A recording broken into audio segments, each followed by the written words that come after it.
Hi friends, மதியம் படுத்து நாங்கள் போர் அடிச்சது. நான் ஒரு ஸ்நாக்ஸ் பண்ணலான்னு நினச்சேன். என்ன ஸ்நாக்ஸ் பண்ணுறதுனே தெரியல.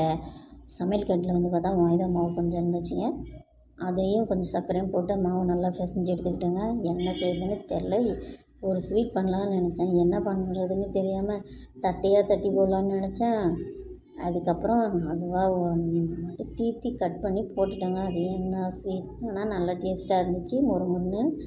இது கூட நான் யோசித்த ஒன்று, நான் செஞ்சது ஒன்று ஆகிடுச்சுங்க. ஆனால் டேஸ்ட் நல்லா சூப்பராக இருந்துச்சு. இது பிடிச்சிருந்தால் லைக் பண்ணுங்கள், ஷேர் பண்ணுங்கள், சப்ஸ்கிரைப் பண்ணுங்கள். நல்லா மைதா மாவு பிசைஞ்சு எடுத்துகிட்டு கொஞ்சம் நேரம் ஊற வச்சுட்டு சின்னதாக கட் பண்ணி கத்தி எடுத்து நல்லா லைனாக ஃபஸ்ட்டு போட்டுட்டு அப்புறம் சின்ன பீஸாக கட் பண்ணி வச்சுக்கிட்டேங்க. கட் பண்ணி வச்சதை நம்ம ஒன்று ஒன்று எடுத்து தட்டில் போட்டு வச்சுக்கிட்டேன்.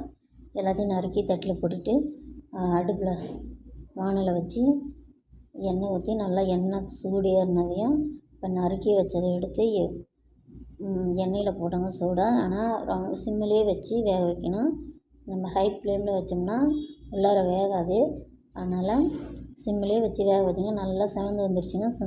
எடுத்து சாப்பிட்டா நல்லா மொறுன்னு நல்லா டேஸ்ட்டாக இருந்துச்சு.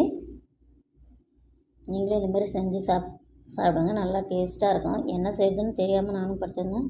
சரி, போர் அடிக்குதுன்னு சொல்லி இந்த ஒரு ஸ்வீட் செஞ்சேங்க. நல்லா டேஸ்ட்டாக இருந்துச்சு. பசங்க ஸ்கூல் விட்டு வரதும் கரெக்டாக இருந்துச்சு. நல்லா சாப்பிட்டானுங்க. நல்லா மொறுன்னு இருந்துச்சு. அவ்வளோதான் ஃப்ரெண்ட்ஸ்.